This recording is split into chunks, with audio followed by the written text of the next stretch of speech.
Bonjour à toutes et à tous, j'espère que vous allez bien. On se retrouve en ce dimanche après-midi pour les actus animés manga de la semaine. En bonus, on va faire les reviews entre guillemets des animés de printemps, parce que ça y est, ils sont tous sortis. Vous savez que moi j'aime bien faire un petit point de 3 semaines après que les épisodes soient sortis pour voir ce que j'en pense. Donc on va parler que des animes que j'ai vus, bien évidemment. Il y en a pas mal. Et après on partira sur du Pokémon Infinite Fusion. Voilà, c'est le programme de cet après-midi, donc installez-vous bien, installez-vous tranquillement. Et puis voilà, c'est notre programme.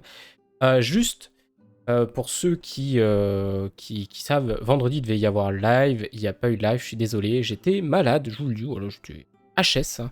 Ça a commencé à aller mieux hier soir, donc j'ai préféré pas stream vendredi et vendredi soir et garder le stream du dimanche, et me reposer pour le stream du dimanche. Voilà, voilà, Smecta ça a été mon meilleur ami pendant 2 jours, ça va quoi, ça va, mais bon, là ça va beaucoup mieux, j'ai réussi à dormir cette nuit. Donc on est en forme, on est un petit peu fatigué, mais ça va. Donc voilà, tranquillement. Donc c'est pour ça qu'il n'y a pas eu de live vendredi. Je m'excuse encore une fois, mais voilà, je préfère me reposer que d'assurer un mauvais live vendredi soir. Voilà. Donc écoutez, ben, on commence. On va prendre quelques petites actus. Et après, on partira sur les reviews, entre guillemets, de, des animes que j'ai vus. On va s'arrêter un petit peu dessus. Et derrière, Pokémon Infinite Fusion. Donc c'est parti. D'abord les actus de cette semaine. Déjà, il va y avoir une édition collector pour le tome 1 de Tsugai Daimon of the Shadow Realm. C'est le nouveau manga de Hiromu Arakawa, donc Full Metal Alchemist, Silver Spoon et tout ça. Il a été dévoilé, ça sera aux éditions Kurokawa. En vrai, j'aurais bien voulu un collector avec les 2 premiers tomes. Donc on va voir ce qu'il y a. Il y a un Shikishi exclusif. Il y a un médaillon en bois. Il y a un joli coffret. Ok, pourquoi pas. Prix 15 €. Bon. Bon. On verra. On verra. Moi, je me prendrais peut-être ce manga parce que j'avais lu les premiers chapitres. Donc je pense que ça sort le 6 juillet. J'irai peut-être faire un tour en librairie pour l'acheter et puis voir ce que ça donne exactement. Je sais pas si j'avais lu l'entièreté du tome 1 quand c'était sorti ou juste les 2-3 premiers chapitres peut-être. Donc voilà. J'avais bien aimé honnêtement le chapitre que j'avais lu. Donc à voir sur un tome et voir les 2-3 premiers tomes. Donc je vous tiendrai au courant si je les lis. Je dirai ce que j'en pense et tout ça. Ensuite, on avait parlé déjà, il y avait l'anime Boruto hein, qui s'est mis en pause. Et bien là, du coup, c'est le manga qui se met en pause aussi pendant 3 mois. Donc il reprendra a priori le 20 août 2023 avec le chapitre 81, puisqu'en effet, euh, le dernier chapitre, c'est le 80 qui est sorti. Je n'ai pas mis Boruto parce que j'ai pas l'envie de m'y mettre à Boruto. En fait, avec la fin de Naruto, ça m'a un peu. Voilà. Me dire que Boruto, est-ce que j'ai du mal à me dire que ça vaut le coup en fait, alors que j'en entends beaucoup de bien quand même, hein, il faut dire ce qui est. Mais je sais pas, il y a le fait que la fin de Naruto soit pas ouf, le fait que je le vois plus comme un truc de moyen de prolonger l'univers pour faire du fric un peu à la Dragon Ball. Je sais pas, ça me motive pas en tout cas. Mais faudrait que j'ai. En plus, il y a que 80 chapitres, donc ça va vite. Hein. Faudrait que vraiment que j'y retourne. Faudrait que j'y aille dessus. Il n'y a pas beaucoup de tomes. Faudrait quand même que je m'y lance un jour parce que bon. J'entends que du bien. Bon, j'entends du mal aussi, mais bon, après, vous savez, ce qu'il y a, c'est qu'il y en a beaucoup qui crachent pour rien. Moi, je suis vachement mitigé. En fait, ce qu'il y a, c'est que j'ai pas l'envie d'y aller. Et en fait, si j'ai pas l'envie, j'ai peur que j'aime pas parce que j'ai pas l'envie. Vous voyez, c'est un effet de merde où si t'as pas envie de faire le truc, tu vas le lire et tu vas pas accrocher. Du coup, voilà. Faut quand même que je me penche dessus quand même à l'occasion. Ensuite, il y a le manga réel de Takehiko Inoue, donc Samdunk Vagabond, qui reprend sa publication à l'été 2023 dans le Weekly Young Jump. Donc voilà, moi je ne connais pas. J'en avais entendu parler quand qu'il avait été annoncé, mais je suis pas plongé dedans. Donc, mais voilà, pour ceux qui avaient suivi le manga, ben voilà, ça va reprendre en tout cas. Ensuite, on avait parlé il y a longtemps, vous vous souvenez, il y avait un classement de popularité qui a été fait sur Naruto, sur les personnages Naruto. Bon, un classement de popularité mondiale, hein, tu pouvais aller sur le site, voter, machin. Et le premier, au bout d'un certain temps, je sais plus combien de temps ça durait les votes, le premier de ces votes, il se voyait avoir un spin-off de un tome à peu près. Je crois que c'est un tome, ouais, un peu. Sur le personnage. Donc c'est officiel, on a le vainqueur, c'est Minato qui a gagné. Donc c'est un spin-off sur Minato dessiné par Masashi Kishimoto. Et c'est le gagnant qui avait le droit. Le gagnant avait le droit à un one-shot, donc c'est le cas. Coucou à toi, Nikuchiwa. Donc le gagnant de ce spin-off, de ce one-shot, ça c'est Minato. Je sais qu'à un moment, Sakura était vachement en tête et que tout le monde était en mode non, on veut pas un spin-off sur Sakura et tout ça. Du coup, c'était enfer. Il y a eu des votes. Il y a eu des votes de très, très rapidement pour faire passer personne devant. Enfin bref. Est-ce que tu vas bien? Comment vas-tu, Link Uchiwa, en ce dimanche? Je vais peut-être un petit peu, moi, hop, baisser ça dans mes oreilles. Voilà. Donc, pourquoi pas en vrai un petit spin-off sur Minato. En plus, Kishimoto a dit que le spin-off sera un peu plus... aura plus de pages que prévu. Donc, écoutez, pour les fans, c'est cool. Hein. Pour les fans, c'est cool et tout, donc pourquoi pas. J'aurais préféré Akamaru. Ah ouais. Bah, de toute façon, c'était sûr que ça allait pas être un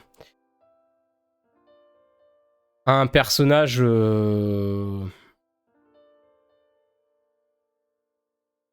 Un personnage comme Minato, tu vois. Enfin, ce que je veux dire, ça va être, surtout, ça va être les personnages vachement ultra appréciés qui allaient gagner vu que c'était un truc mondial. Donc c'est sûr que Akamaru, bon, il y avait très peu de chances quand même qu'il gagne, je pense.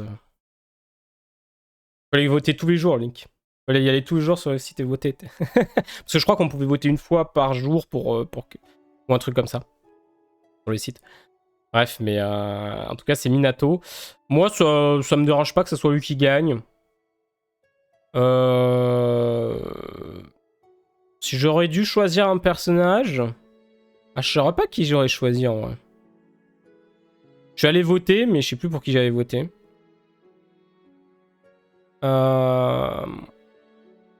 Moi, honnêtement, j'ai pas de... En one shot, ouais, genre, je sais pas. Franchement, j'aurais pas de personnage que j'aurais bien aimé de plus qu'un autre, honnêtement. Enfin, il y aura des personnages que je m'en fiche d'avoir un spin-off, un one shot, bien évidemment. Genre, Sakura, pour moi, ça avait pas grand intérêt. Sasuke non plus. Naruto non plus. Enfin, voilà, quoi. Les personnages qu'on a beaucoup vus, bon. C'est sûr que voilà. J'aurais préféré sur Luffy. Putain, mais il est où mon spin-off sur Luffy là? Je voulais voir Luffy devenir Hokage là. Putain. Merde. Personne n'a voté pour Luffy sur... L'enfer. Putain. Pourtant, il a apparu Luffy dans un crossover avec Naruto et Toriko là à l'époque. Oh, en plus, c'est vrai qu'il y a eu un spin-off avec Toriko et tout. Putain. Incroyable. C'est vrai que Toriko a un spin-off, a eu un chapitre spin-off avec Naruto et Luffy. Waouh. Et Toriko, tout le monde a oublié. Hein. Presque. Oui, Isagi, ça dépend. Isagi qui utilise le foot pour devenir Hokage, là. Technique du ballon de feu. Je deviendrai le meilleur Hokage grâce à mon foot. Ensuite, on va ajuster un peu la page, mesdames et messieurs, qui est là. Parce qu'on va pas... C'était tout pour... Il n'y avait pas beaucoup d'actu. Mais là, on va parler des animes de la saison. Sans spoil, bien évidemment. Je vais juste vous dire ce que j'en ai pensé. Donc je... Attendez, hein, hop. Ne vous inquiétez pas, tout est sous contrôle. Ceci est un travail de professionnel. Hop. Hop. On s'en fout, on s'en fout que vous voyez les pubs. Hein, donc on va réactualiser tout ça. Honnêtement, je sais pas ce que... Ouais, toi, t'aurais préféré du coup... Connais le Gear 5? Ouais. Ouais, je suis à jour sur One Piece. C'est bien l'un des rares mangas actuellement où je suis encore à jour.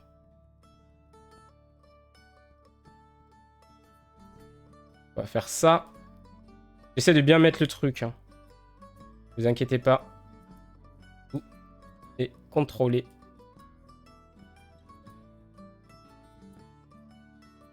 Hop là, voilà, regardez.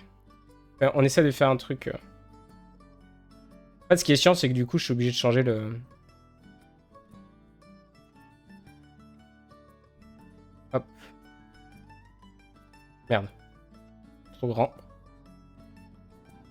Voilà. Parfait. Ou pas. Moi, je suis à jour, mais pas dans les scans. Dans le manga. Ah. Non, moi, je suis à jour dans les scans. Jour dans les scans, tous les dimanches, bien évidemment. Je n'ai pas lu le scan d'aujourd'hui, donc merci de pas spoil s'il y en a qui l'ont vu. Il sort à 17h. Voilà. Moi, je suis à jour sur les scans. Parce que du coup, vu que les scans maintenant sont disponibles gratuitement tous les dimanches, je suis clairement à jour. Il n'y a aucun souci. On va pas se mentir, même avant. Les scans dimanche gratuits, j'étais à jour. Ah. Bien évidemment, j'ai rien dit. Donc... La fin de Kaido, je la trouve décevante. Bah, y en a beaucoup qui ont pensé la même chose, parce que le dernier tome, c'est déjà la chute de Kaido, c'est ça? Je sais pas, en termes de sortie, on en est. Y en a beaucoup qui l'ont trouvé décevante, la fin de Kaido. Honnêtement, moi, je l'ai pas trouvée décevante. Je pense que les gens avaient trop d'attentes, honnêtement. Je vois pas pourquoi les gens sont... Au final, pour moi, elle est pas décevante. Je pense que les gens, ils ont été trop... Je sais pas. Je pense qu'ils en attendaient peut-être beaucoup trop. Alors que bon... Fallait bien qu'ils finissent d'une façon ou d'une autre. Donc... 104 est sorti il y a quelques jours. Ouais. Ok. Je sais pas exactement, du coup... à quel moment ça se... Donc ça doit être du coup ouais, la fin de Kaido. Mais honnêtement, moi je l'ai pas... Personnellement, je l'ai pas trouvé décevante. Bon après voilà. Mais je conçois qu'il y en a beaucoup qui l'ont trouvé décevante. La fin du combat, la chute de Kaido, tout ça. Mais moi c'est pas mon cas. Pas mon cas. Parce que honnêtement, en fait ce qu'il y a, c'est qu'il y en a beaucoup qui ont dit... ouais, Kaido il tombe, ils ont été déçus et tout. Et genre, à un moment, Oda avait dit dans une interview, oui, j'ai pas fait en sorte que Kaido il tombe avec un simple coup de poing et tout. Et il y en a qui ont pris ça au premier degré. Je suis en mode, mais... En fait, c'est plus... Quand Oda il dit ça, c'est pas... Luffy va pas le battre, je sais pas moi, avec un canon plasma de l'enfer, tu vois. J'étais sûr qu'il allait le battre avec un coup. C'est une... la façon d'Oda qui dit oui, il va pas battre avec un simple coup de poing, c'est plus un style, une figure de style, un truc comme ça. J'arrive pas à trouver le bon terme, mais il allait pas mettre, je veux dire, il allait pas mettre un jet pistol pour battre Kaido, on est d'accord. Voilà, c'était plus un truc comme ça. Ben oui, techniquement, c'est pas le cas, donc. Mais en fait, il y a beaucoup qui ont interprété ça pour le premier degré, je pense. Je sais pas, tu voulais que Luffy fasse quoi? Il fasse un Gear 3 avec sa tub et qu'il tue Kaido comme ça? Non, mais voilà, c'est pas comme ça. Les derniers tomes de l'arc Wano, ok. D'accord. Donc bon. Je pense qu'il y en a beaucoup qui ont interprété cette beaucoup trop premier degré, ce dark de Kaido. Coucou Dragnir, comment tu vas? Donc voilà.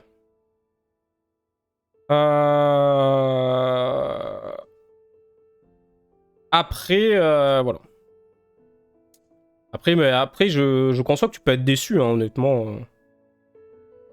De la fin, il n'y a aucun souci avec ça. Hein. Moi, j'ai aucun souci où les gens sont déçus de One Piece, ou enfin de séries, ou de fin, ou de trucs comme ça, parce que bah, je peux le concevoir. Hein. Je peux le concevoir, mais moi, voilà, mon avis, c'est que moi, ça m'a pas déçu. Donc là, ce qu'il nous faut, là, du coup, après les actus, c'est on va parler un petit peu des animes de cette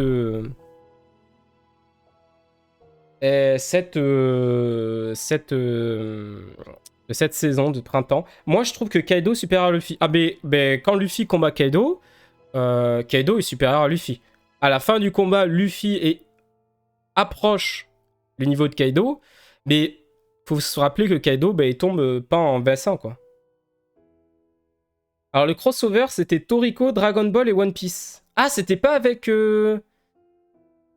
C'était pas avec Naruto? C'était Dragon Ball, One Piece et Toriko. Ah, autant pour moi. Et pour Kaido, les gens étaient tellement dans l'optique que Kaido est invincible que juste le fait qu'il soit battu en dérange certains. Bah, en fait, c'est aussi ça, hein, c'est qu'il a été présenté comme... Bah, en fait, ce qu'il y a, c'est qu'il a été présenté comme invaincu. Sauf que aussi, ils t'ont dit, en 1 contre 1, Kaido gagne toujours et tout ça. Sauf que Kaido, il a bien été emprisonné. Il a connu, et il a été dit qu'il a connu quand même 7 défaites. Donc à partir de là...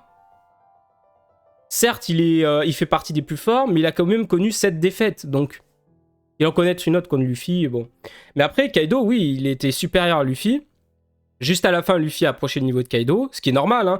Dans un shonen, l'adversaire qu'affronte le héros, il est toujours plus fort que lui au début du combat, et à la fin, il égale son niveau, voire le surpasse. C'est le but. Pour moi, le meilleur Yonko, c'est Baggy. Let's go. Meilleur Yonko, bien évidemment. C'est le plus fort. Hein. C'est le plus fort. Exactement. Baggy Yonko, quoi. Non, mais voilà.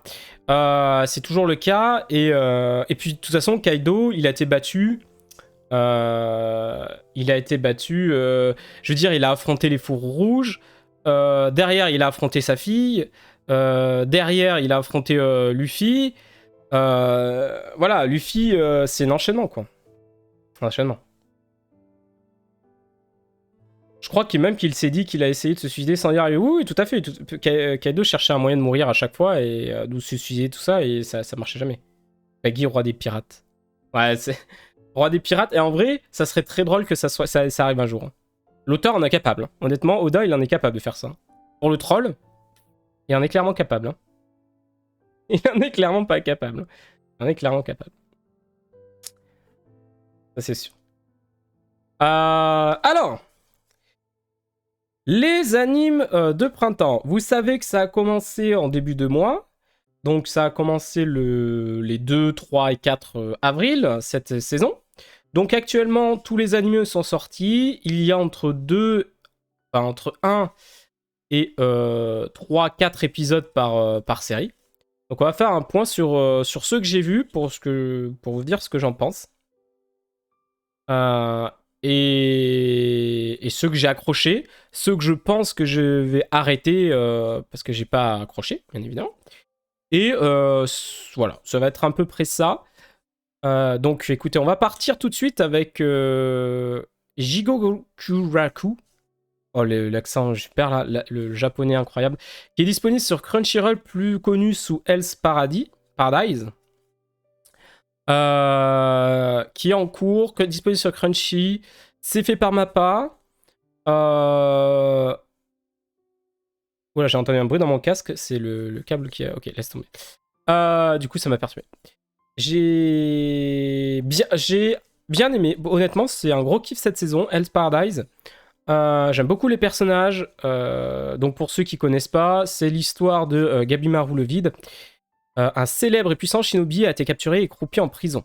Affirmant n'avoir plus aucune raison de vivre, il attend désespérément qu'un bourreau... Un bourreau Mais je sais plus lire, c'est incroyable, un bourreau. C'est un mélange d'un bourreau et d'un veau. Let's go, c'est le bourreau. C'est un nouveau terme que je viens d'inventer. Putain, mais incroyable. Non, mais je vous dis, hein, je suis encore un peu malade. S'il y a des mots qui balancent, c'est vrai. Il attend désespérément qu'un bourreau parvienne à lui ôter la vie. Son entraînement surhumain lui permettant de résister au pire des châtiments, c'est alors qu'il reçoit la visite d'un exécuteur pas comme les autres, une puissante manieuse de sabre et trancheuse de tête. Après un âpre combat dont il réchappe de peu, celle-ci le pousse dans ses retranchements. En échange de sa vie sauve, elle lui propose un marché. Il devra se rendre sur une île mystérieuse afin de récupérer un élixir d'immortalité. Seul problème, les seuls humains rescapés de cette île en sont revenus sous forme de fleurs. Donc j'en avais déjà parlé, ça, bien, je me suis dit c'est vachement intriguant. Le manga a l'air d'être assez connu, d'avoir des bons retours et tout. Et je connaissais pas le manga, je connaissais du coup juste de nom. J'ai vu les épisodes. C'est visuellement quali, les OST sont quali de ouf. L'opening est master, c'est incroyable. Les openings de cette saison sont juste incroyables, je trouve, honnêtement. Et l'histoire est cool. Les monstres qu'il y a sur l'île sont dérangeants et super originaux. Et tout bascule très vite. C'est-à-dire que dès l'épisode 3, on fait pas le chichi. Hein. Les personnages, il y a la moitié des personnages qui meurent. Voilà, on fait le tri. Voilà. Tu t'attendais à ça. Ce personnage, il est stylé. T'inquiète pas, il tiendra pas longtemps. C'est ça. Et c'est ultra kiffant. Gabi Maru est ultra intéressant dans son développement. Parce que rien que déjà en 3 épisodes, il est vachement développé. Il est ultra cool. Sa façon de penser et tout ça, la raison pour laquelle il veut vivre et tout. Parce qu'au début, en fait, il meurt pas. Mais c'est qu'en fait, inconsciemment, c'est qu'il veut vivre. Et en fait, il se rend compte de pourquoi il veut vivre à la fin de l'épisode 1 grâce à son bourreau qui lui fait dire « Mais attends, t'as une raison de vivre en fait. Ta raison de vivre, c'est ta femme. » Et là, il se rend compte qu'en fait, il aime sa femme. Ah oui. Parce que lui, il a jamais aimé quelqu'un et tout ça. Et en fait, il se rend compte de ça. Et c'est pas un spoil, hein, ça se passe dans l'épisode 1. Et c'est ultra kiffant parce que du coup, il se rend compte de ça. Il se fait putain, mais elle a raison. Et t'es en mode mais putain. Et du coup, c'est ultra cool parce que il est ultra fort, ultra badass et tout. Mais il a un côté humain qui commence à se développer dès l'épisode 1. Et c'est cool. Chopper, je trouve qu'il a la meilleure prime de One Piece. Ah, le petit Chopper, la mascotte. Il a combien là? Il a 500 berries, je crois. Comme ça. Hein. Bref. Et du coup, Hell's Paradise, c'est un que je vous conseille de plus cette saison parce que ça marche beaucoup, on entend beaucoup parler honnêtement. Donc passez pas à côté, c'est très très cool. Il y a des bons combats, les personnages sont intéressants, aussi bien Gabi Maru que son bourreau qui va l'accompagner parce qu'ils partent en binôme en fait. Il y a un bourreau et un condamné à mort qui vont partir sur l'île. Et du coup, je ne sais plus comment s'appelle l'autre personnage. J'ai mangé son nom. Je suis désolé. Je vais essayer de trouver ça. Donc Gabi Maru et Sagiri, voilà. Et Sagiri qui est son binôme du coup, qui est très intéressant aussi. Donc pour l'instant, son développement est mis vachement en avant, je trouve. Donc à voir comment elle va évoluer, mais très très cool. Honnêtement, j'apprécie beaucoup Hell's Paradise et je kiffe l'histoire, je kiffe le design et tout, l'ambiance. Vraiment très très bien. Très très bien. L'OST qui est excellente, hein, bien évidemment aussi. Hein. Est-ce que vous croyez que je peux la mettre sans me faire strike? Ça va être quelque chose, ça.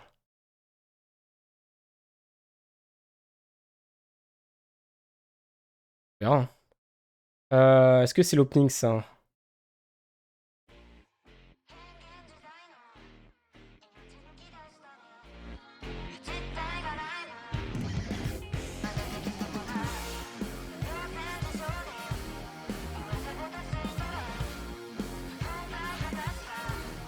Bon, maintenant, l'opening est cool.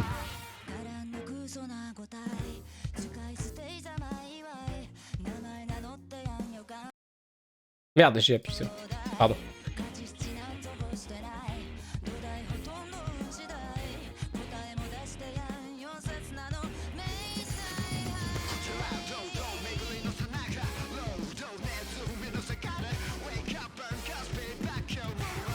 Mais en opening cette saison, très quali, hein, honnêtement. Puis celui-là, je le trouve vachement original en vrai. En termes de musicalité, tout ça.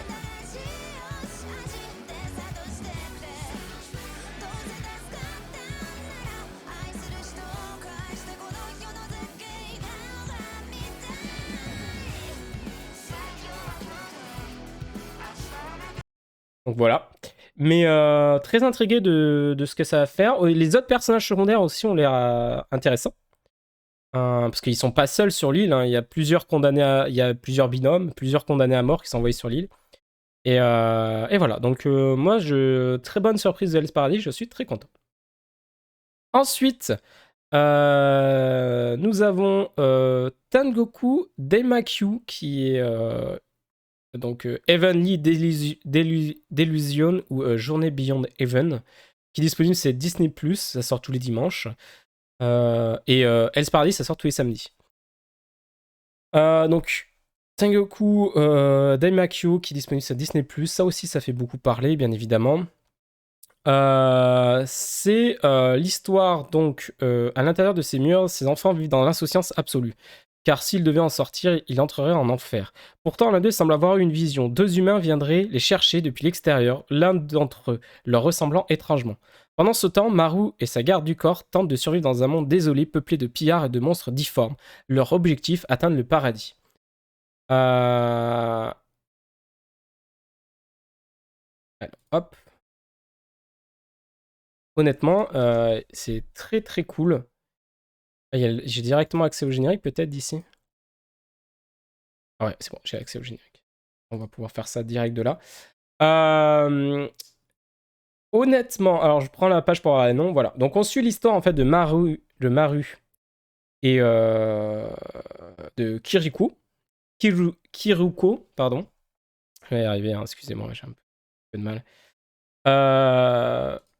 Donc où l'histoire en fait c'est Maru qui engage Kiruko pour trouver un lieu qui s'appelle le paradis parce qu'il doit s'y rendre pour emmener un objet ou je sais pas quoi. On sait très peu, hein. Et ils sont dans un monde post-apo, il y a des monstres, l'humanité s'est effondrée, il y a des monstres ultra chelous qui se baladent, qui tuent les êtres humains et tout. Et en parallèle, tu suis des enfants qui sont enfermés dans un genre de centre bizarre, à la... merde. À la... Neverland, Promise Neverland, ou ce genre de choses. Ils sont enfermés dans un orphelinat, en fait. Ils sont tous en tenue, ils ont des tests. C'est un peu bizarre. Il y en a qui ont l'air d'avoir des sortes de pouvoirs un peu chelous, puisqu'il y en a une qui voit le futur, et du coup, il dit, mais en fait, j'ai vu que quelqu'un allait nous sortir d'ici, et il y en a un qui te ressemble et tout, c'est trop bizarre. Les enfants, tu les vois pas beaucoup par les épisodes, hein. Tu les vois genre 1 ou 2 minutes par les épisodes. C'est vraiment concentré plus sur le duo Maru, pour l'instant en tout cas. Et tout ça. Et tu suis leur cheminement, leur voyage. Tu prends, l'épisode 1 commence, ça fait déjà 1 mois qu'ils voyagent ensemble. Donc les deux personnages ont quand même une alchimie entre eux. Ce qui est un point fort. On n'a pas un temps de 3, 4, 5 épisodes où les personnages ne se connaissent pas, ils ont du mal à se faire confiance et tout. Non, là, ça fait 1 mois qu'ils voyagent ensemble, ils se font déjà confiance. Maru sait se battre. Le gars, il affronte des monstres en 1 contre 1. Enfin, tu dis, ok, c'est chelou. La fille, du coup, qui s'appelle, j'ai déjà oublié son nom, Kirikou, bien évidemment, Kirikou. L'enfant, bien évidemment, c'est Kiroko, mais j'ai du mal. Hein. Avec cette syllabe, j'ai du mal. Hein. Je sais pas pourquoi. Et on suit leur truc et tout, leur péripéties à la recherche de ce paradis. Et on va en apprendre. En fait, ce qui est bien, c'est que ça fait 1 mois qu'ils voyagent ensemble, mais ils se connaissent assez pour se faire confiance et tout ça. Mais ils n'ont pas encore parlé de leur passé. Donc on arrive à ce moment où ils se connaissent assez pour commencer à parler de leur passé. Et du coup, on va en apprendre plus sur chaque personnage, notamment dans l'épisode 3, où on en apprend plus sur Kiruko. Et honnêtement, jusque-là, c'est assez cool. Juste, l'épisode 3 m'a un peu perturbé. Il y a une scène qui m'a un petit peu sorti de la série. Et j'étais... Pourquoi les Japonais, ils font ça Je peux pas vous le dire sans spoil, donc je vais me taire un petit peu sur ça. Mais honnêtement, il y a un épisode, ça m'a fait... l'épisode 3, il y a une scène qui m'a fait dire...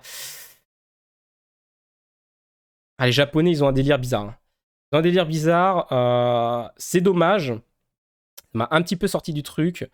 Mais si on enlève ça, c'est une scène qui dure 1 minute, même pas.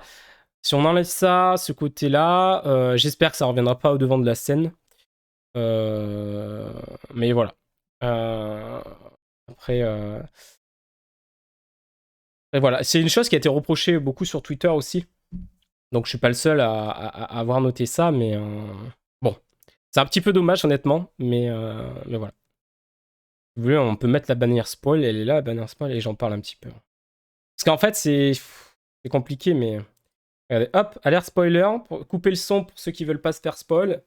Vous êtes prêts? 3, 2, 1, let's go.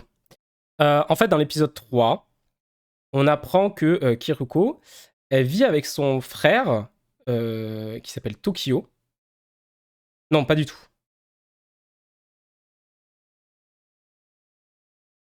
C'est son frère, c'est j'ai rien dit.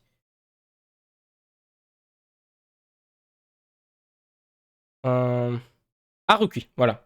Son frère s'appelle Haruki. Ils vivent dans un orphelinat, dans une ville, hein, voilà.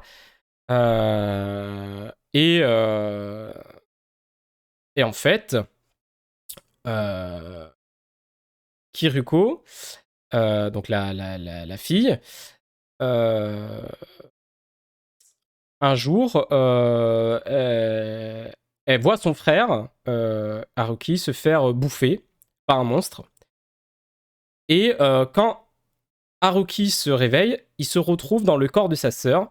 A priori, il y a eu un bail chelou où un médecin a pris le cerveau de son frère et l'a mis dans le corps de sa sœur. Et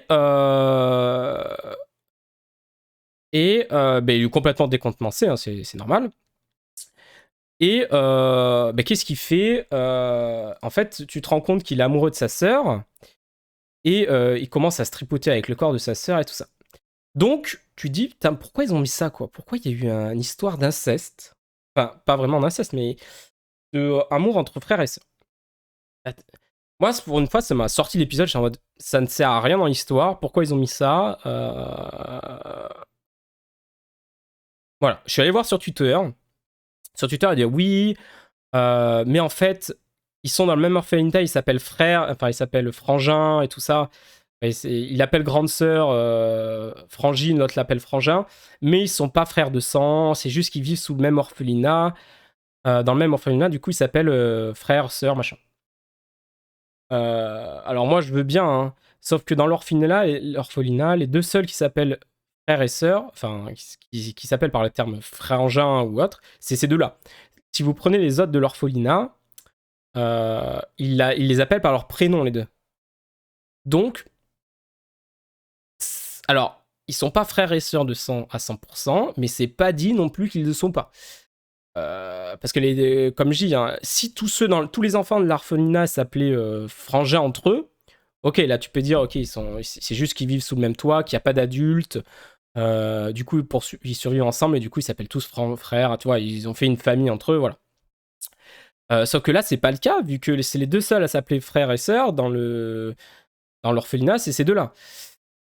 Donc, voilà, c'est un petit peu, voilà, c'est un petit peu bizarre. Il faut dire les choses.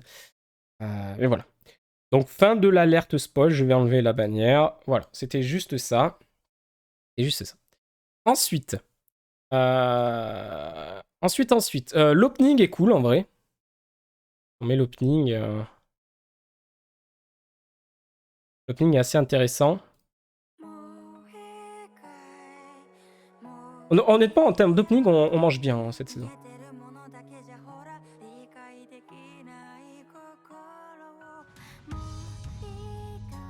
Après, si on enlève juste cette partie-là, et que j'espère que ça sera pas remis en avant, le truc est cool.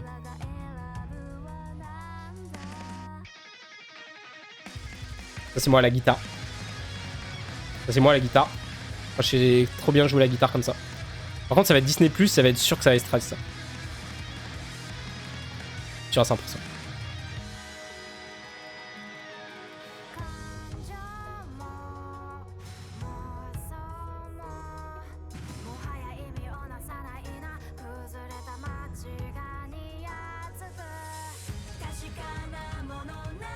Honnêtement, les openings sont cool cette saison, ça fait plaisir.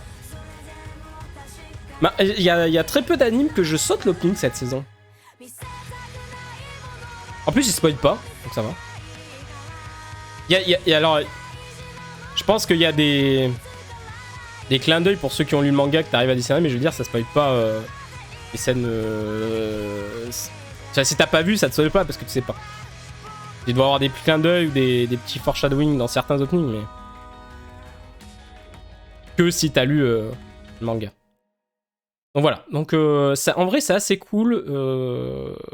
Juste cette scène qui m'a un peu sorti, mais bon. Ensuite, on a My Home Hero qui est disponible chez Crunchyroll. Ça sort les samedis ou les dimanches? Dimanche, je crois. Alors, cette fois, ça raconte l'histoire de Tetsuo, un salarié ordinaire qui découvre que sa fille, Reika, est victime de violences physiques de la part de Nabuto, son petit ami. En essayant d'en savoir plus sur lui, Tetsuo découvre que Nobuto souhaite extorquer de l'argent aux riches grands-parents de Reika.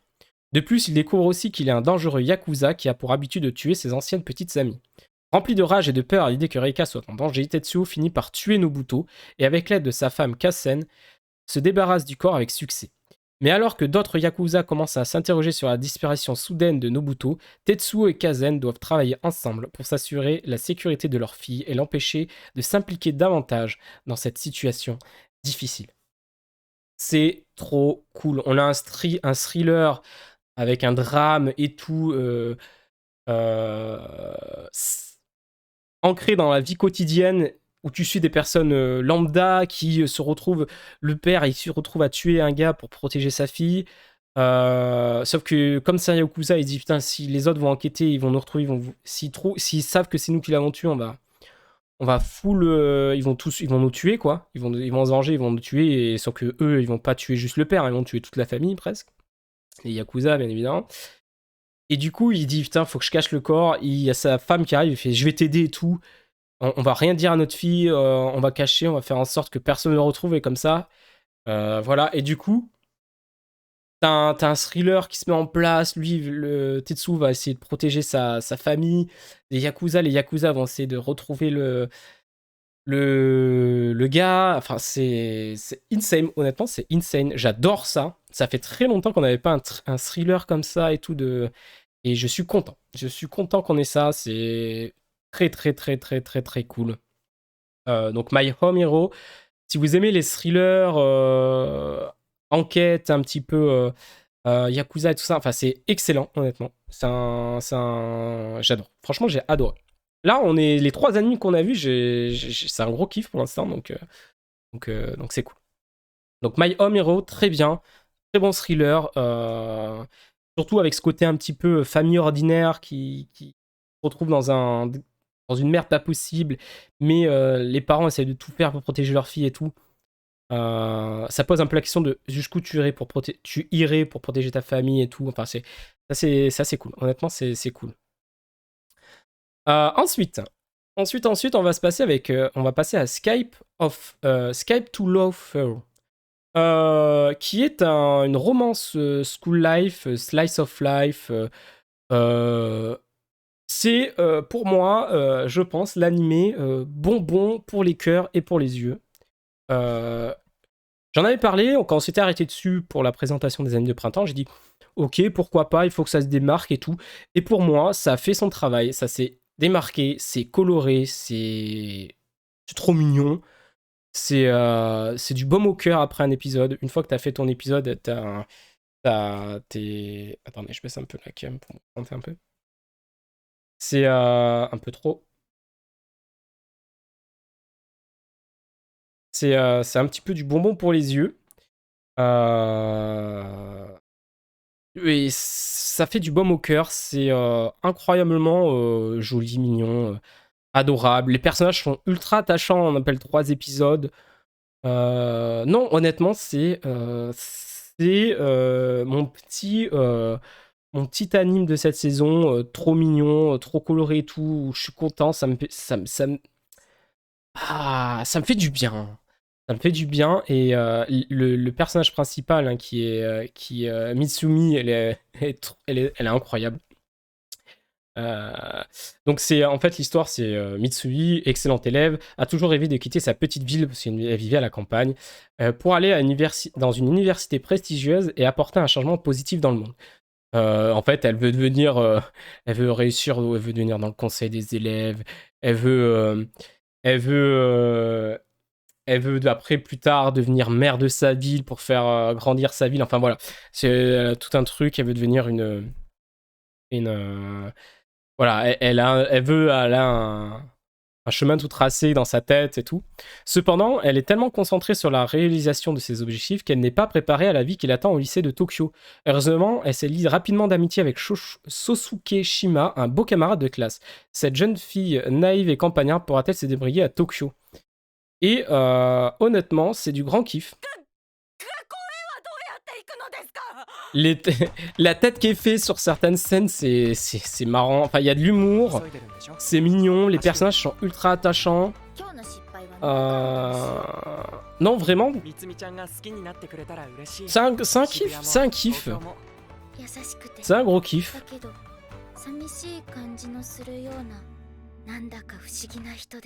C'est un gros kiff. Ça se prend pas la tête. Ça, c'est l'opening qu'on attend en fond. L'opening, il me donne du smile aussi. Tu sens que les personnages, ils ont quand même un passé, donc il va y avoir des trucs et tout. Mais honnêtement, c'est c'est le petit bonbon de cette saison, j'ai envie de dire, honnêtement. C'est clairement le terme.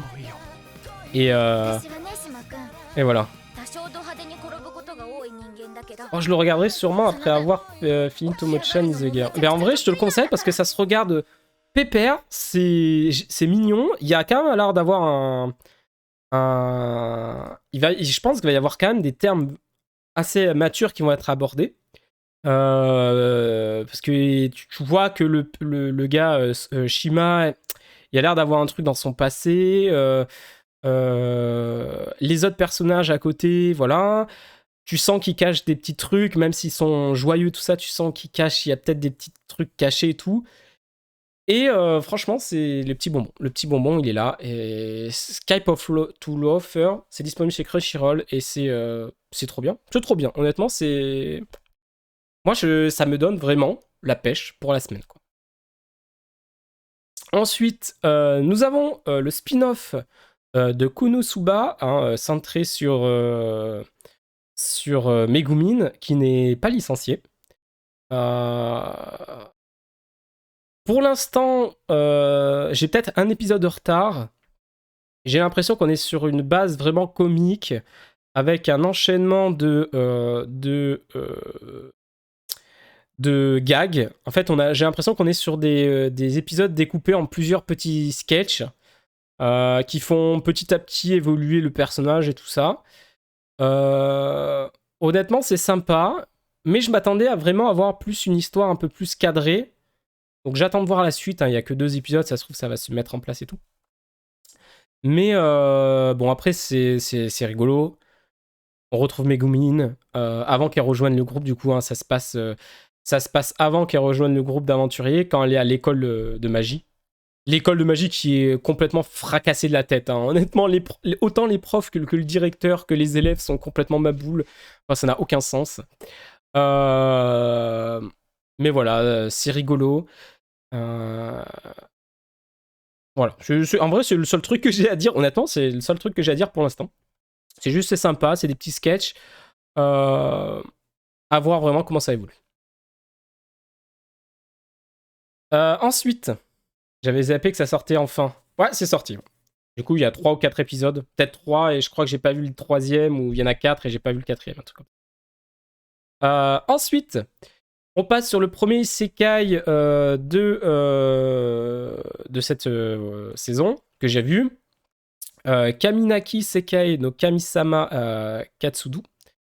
Donc Kamisama Opération Divine, qui est disponible sur Crunchyroll. Alors, depuis sa tendre enfance, Yukito est obligé de suivre les préceptes anormaux de la secte créée par son père. Il finit même sacrifié par ce dernier pour rendre grâce à Mitama, la déesse ultime.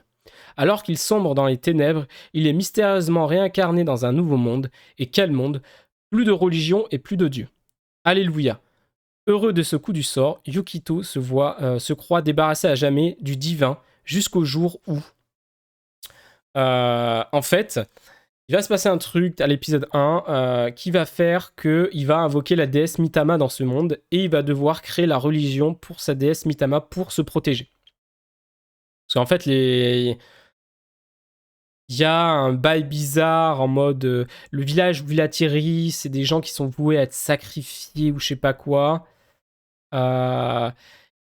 Du coup, la fille qui l'a recueillie va être sacrifiée. Du coup, il va la sauver. Sauf qu'il n'arrive pas à la sauver. Du coup, il prie Dieu. Et là, il y a sa déesse qui apparaît. Il invoque sa déesse dans ce monde. Sauf que la déesse, en fait, elle a plus de pouvoir. Et pour récupérer les pouvoirs de la déesse, faut qu'elle ait des adeptes. Et du coup, pour se protéger des gens qui veulent attaquer le village, entre guillemets, du coup, il va faire en sorte de convertir les gens à la déesse Mitama. Honnêtement, je ne pense vraiment pas continuer. Je n'ai pas réussi à accrocher. Au début, je trouvais ça original, en mode le gars il se réincarne, il doit créer une religion et tout ça. Ça peut être sympa. Ok, c'est un petit peu drôle, mais je trouve que l'humour, pour moi, c'est pas un humour auquel j'accroche. Il y a du Ichi qui est présent. Il y a. Bon, voilà, en fait, le principal chose pour moi, c'est que je n'accroche pas à l'humour. Donc, ce qui fait que je pense que tu vas regarder cet anime honnêtement pour l'humour et que si t'accroches pas, tu passes, tu vas pas continuer. Et moi, ça va être mon cas. Honnêtement, je ne vais pas continuer. Je crois que j'ai regardé les 3 premiers épisodes. Je sais pas si je vais regarder le 4e, voir jusqu'à où je continue, mais honnêtement, je pense que je vais drop. Honnêtement, j'ai eu beaucoup de mal. L'épisode 1 était bien passé, mais l'épisode 2, ouais, non, c'est... Ouais, dommage. Donc, je vais voir si je continue ou pas. Ensuite, nous avons la saison 2 de The Ancient Magic Bridge qui est en cours. Moi, j'avais kiffé la première saison. Je kiffe tout autant cette seconde saison. Tout simplement, c'est disponible sur Crunchyroll. Donc, c'est la suite. Cette fois, Chise va à l'école. Chise, on dirait Martine va à l'école. Chise va à l'école. Chise apprend la magie. C'est des trucs ça. Non, mais en vrai, ouais, c'est ça en fait. Chise elle va intégrer une école de magie. Malgré elle est formée, elle sait utiliser les sorts et tout ça. Elle a déjà vécu pas mal de choses dans la saison 1. Je vais pas spoil pour ceux qui n'ont pas vu, mais voilà. C'est beau, c'est toujours aussi beau. Les musiques sont dans les OST sont toujours aussi cool. Cette école, tu sens qu'il y a un truc qui est caché, il y a un truc qui va pas. Voilà, hein, il y a un côté un peu, ce côté un petit peu sombre, un petit peu surnaturel et tout qui en font. Il y a des personnages intrigants. Tu dis, ok, là on est en mode, on pose les bases, on pose les personnages, ceux qui vont avoir un rôle à jouer pendant cette saison et tout. Et honnêtement, c'est ultra kiffant. Et voilà, moi je suis content de retrouver Chise et Elias. Et puis trop content. Honnêtement, trop content de cette saison. Je kiffe. La saison 2, toujours aussi bien que la saison 1 pour l'instant. Donc, gros kiff. Ensuite, nous allons parler d'un des isekai qui marche le plus, je pense, actuellement. Isekai des cheat Sky Skill ou toujours plus long. Non, mais je vais pas le dire en entier, je vais le dire en nombre anglais, je suis désolé, mais regardez le titre en haut là. Le titre, il me faut 1 an pour le dire, quoi. C'est bon. Cheat skill level up, on va le dire comme ça. Je suis désolé, hein, mais là, je vais pas. Voilà. Avec mon japonais de merde, là, non, non. C'est disponible, c'est Crunchyroll. Je pense que c'est l'isekai qui marche le plus hein, actuellement. En termes de. Si je regarde les notes que a sur Crunchyroll, le nombre de votants, c'est celui qui a le plus de votes. Donc c'est pour ça que je dis, je pense que c'est celui qui fonctionne le mieux. Alors, c'est un isekai, mais le gars peut voyager entre les deux mondes. Donc, depuis longtemps, Yuya Tanjo est victime de harcèlement. Il va au lycée tout en vivant seul dans la maison de son défunt grand-père. Malgré les violentes agressions qu'il subit, il trouve toujours du réconfort pendant les longues vacances. Pendant cette période, alors qu'il nettoie la maison, il décide également de nettoyer la pièce où son grand-père conservait les objets qu'il a collectés tout au long de sa vie. Une pièce dans laquelle Yuya n'est jamais entré auparavant. En essayant d'organiser les objets collectés par son grand-père, il trouve une mystérieuse porte qui semble avoir été découpée dans le mur. Par curiosité, il décide de l'ouvrir et découvre que cette porte l'emmène dans un autre monde où la magie existe. Quelle idée de faire 50 000 isekai et ne pas faire des noms faciles à retenir. Ouais, j'avoue. Hein. J'avoue. Mais bon, ça, c'est les isekai. Hein. Il y en a plein qui sortent et tout ça. Alors, Isekai Cheat Skill Level Up. C'est joli. Effectivement, visuellement, c'est joli.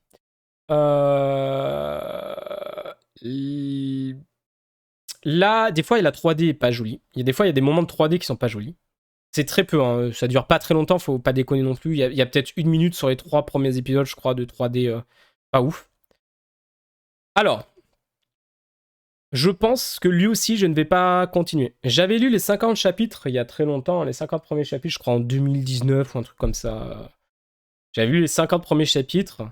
Parce que quand on en a parlé de cet anime au début, avant que ça sorte, je me suis dit putain, mais il me semble que je les ai lus, effectivement, je les avais bien lus, c'est les 50 premiers chapitres à peu près. Et j'avais des trucs sympas, mais sans plus.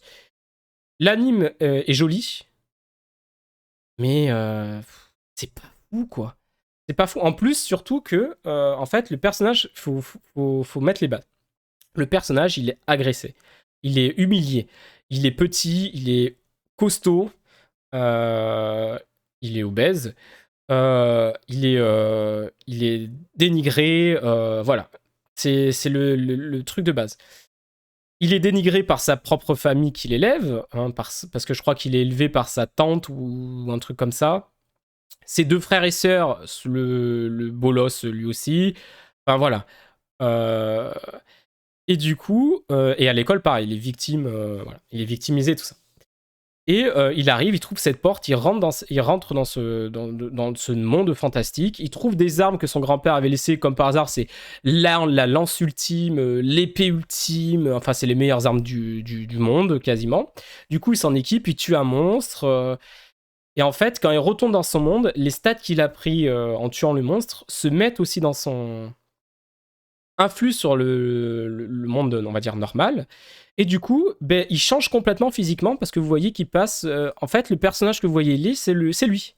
Donc en fait, une fois qu'il a tué les monstres, il devient super mince, super musclé, super beau gosse. Et à partir de là, il y a plein de trucs bien qui lui arrivent. Du coup, il arrive à se défendre de ses harceleurs parce qu'il a gagné des points en arts martiaux. Ensuite, il a accueilli. Il y a une fille qui vient le voir parce que la fille, en fait, quand elle était un petit peu costaud, il a sauvé une fille qui était harcelée. Voilà, la fille qui est à droite là, qui était harcelée par des, enfin, qui était dans la rue, qui s'était fait,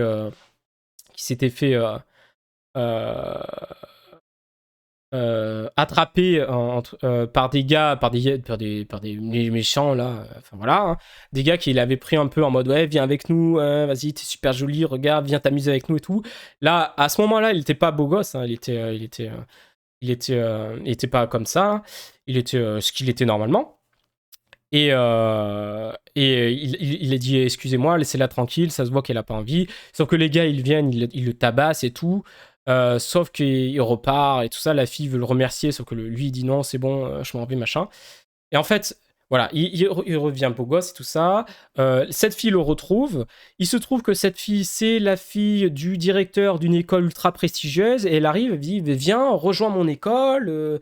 Tu vas voir, nous, on valorise les gens honnêtes, droits. Alors qu'il n'y a aucune école qui existe comme ça. Hein. Ça c'est bon, bref, bon ça c'est fantastique. Du coup, il dit viens, rejoins et tout. Il visite l'école, il adore l'école, tout le monde lui fait un accueil ultra chaleureux, tout le monde est beau gosse dans cet animé. De toute façon, tout le monde est beau, tout le monde est, même les personnages secondaires, ils sont ultra beaux gosses. Et en fait, tu peux pas te dire, tu te dis, et c'est souvent ce qui revient en commentaire, c'est qu'il arrive quand il se présente à sa classe, tout le monde est là, waouh, il est beau gosse et tout machin, et du coup tout le monde est là, oh ça va et tout, comment tu t'appelles et tout, tout le monde va vers lui. Mais tu peux pas t'empêcher de dire, s'il avait toujours son apparence d'avant, est-ce qu'il réserverait toujours le même accueil? Voilà, alors on a l'impression que ça valorise le.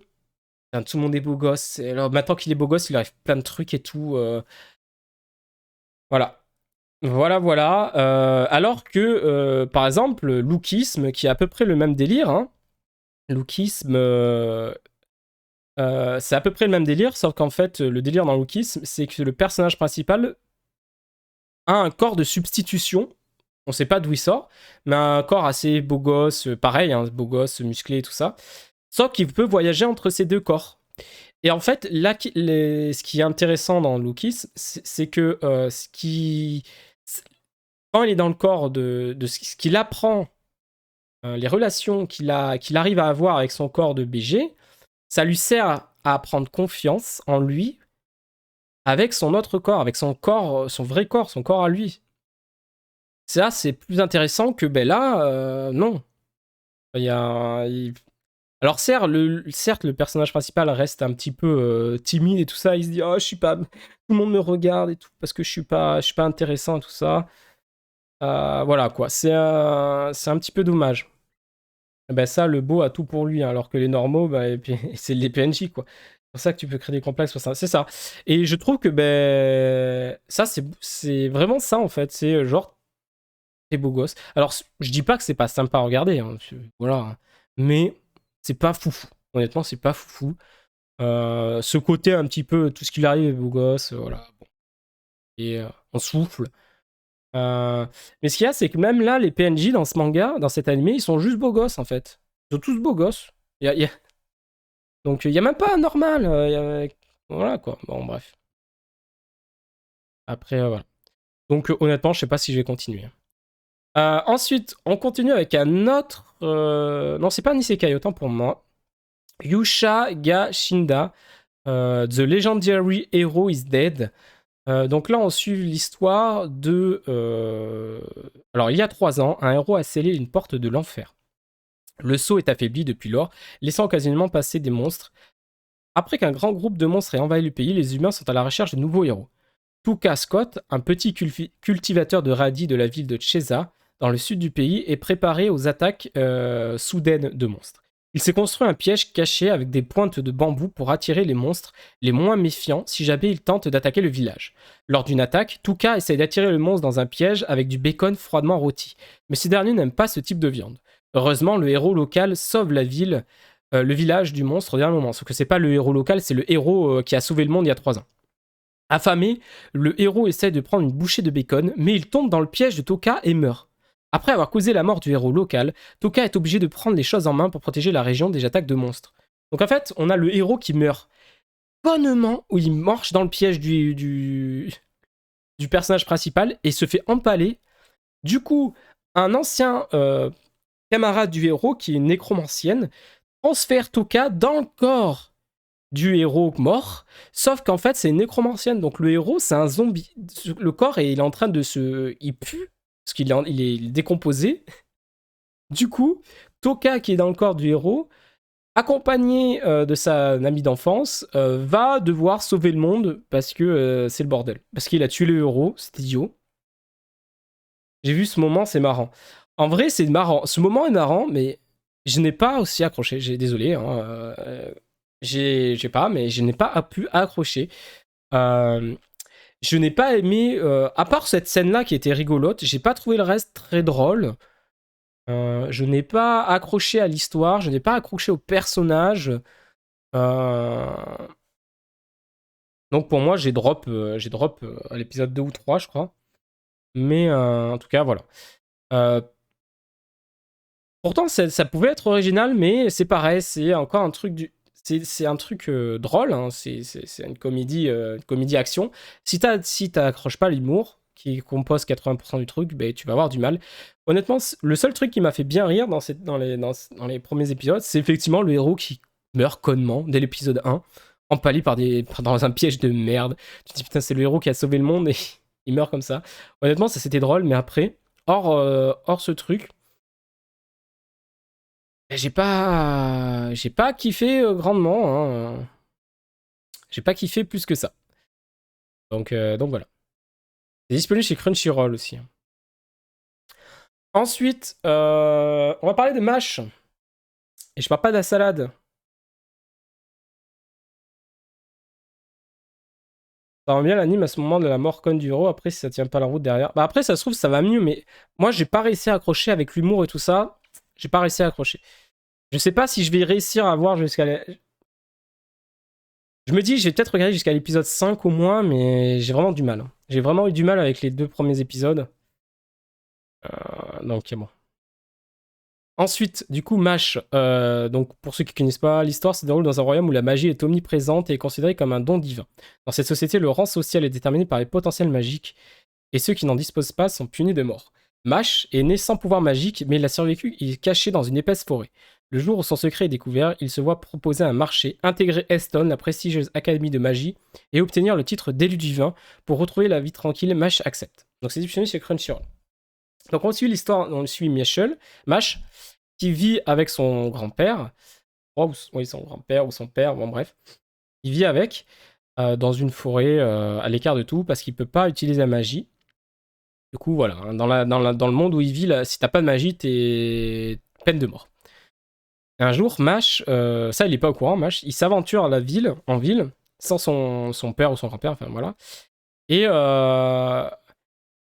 les gens se rendent compte qu'il peut pas utiliser la magie, et il se fait poursuivre par la police magique et tout ça, qui le retrouve, qui menace son grand-père, sauf que MASH, en fait, pendant des années, s'est entraîné à la muscu, et il est extrêmement fort. Et du coup, il va dégommer le mage. Genre, le mage lui balance un sort, le mage va faire du volley avec la boule magique. Où il va jouer au basket avec la magie du méchant. Oui. L'humour. L'humour est. Moi, l'humour de Mash m'a fait rire, hein. J'avais lu pas mal de scans à l'époque. J'avais lu bien. Ouais, les 4-5 premiers arcs, je crois. Non, peut-être pas, je sais plus exactement. Les 3-4 premiers arcs. Bref. Jusqu'au tournoi, quoi. J'avais lu. Mais ce qu'il y a, c'est que c'est un truc qui s'essouffle. Je pense que ça va très vite s'essouffler. L'animation est pas incroyable, mais c'est pas dégueulasse non plus. Par contre, l'humour du manga est bien retranscrit, hein. On a les têtes des personnages qui sont extrêmement bien retranscrites et ça rajoute un peu d'humour. Mage qui réfléchit pas, qui tape juste n'importe qui, ça me fume. C'est marrant. Mais effectivement, cet humour, pour moi, c'est pour ça que j'ai arrêté le manga depuis un petit moment. C'est que l'humour, en fait, s'essouffle petit à petit parce que bah, c'est toujours la même chose. Euh, c'est pas nouveau, c'est du classique. Euh, voilà, c'est pas incroyable, c'est pas nul. L'anime est sympa, donc moi je vais continuer à le regarder. Honnêtement, je pense que je vais regarder toute la saison. Euh, mais c'est pas fou. C'est pas fou, mais c'est pas nul non plus. Vraiment, MASH, c'est moyen. C'est sympa. C'est sympathique. Voilà, on va dire que c'est sympathique. Ensuite, on arrive sur l'animé de saison le plus what the fuck que j'ai vu cette saison et que j'ai vu depuis un petit moment, hein. Excusez-moi, je vais boire.